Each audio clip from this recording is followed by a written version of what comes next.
Weather যখন একটু বেশি গরম থাকে আর রমজান মাস থাকে তখন স্বামী স্ত্রীর আলাপটা কিরকম হয় একটু তা হুনুকা।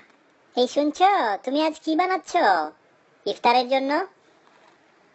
আমার কিন্তু খুব খিদে পাচ্ছে।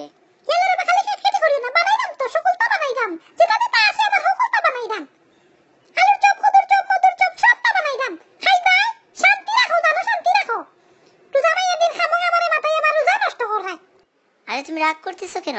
আমি জানতে চেয়েছিলাম আমার ফেভারিট কিছু বানাচ্ছ কিনা। আর তুমি কি একটু শুদ্ধ ভাষায় বলতে পারো না, কথা বলতে পারো না?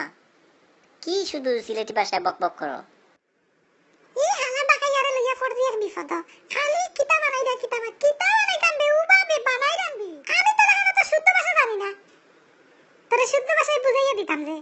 তোমার সাথে ভালো করে একটি কথাও বলা যায় না। আমি ভালো মুখে জিজ্ঞেস করলাম যে কি রাঁধতেছো, বললেই তো হয় এটা এটা বা ওইটা রাঁধতেছি। এত কথা বলার কি কোনো প্রয়োজন আছে?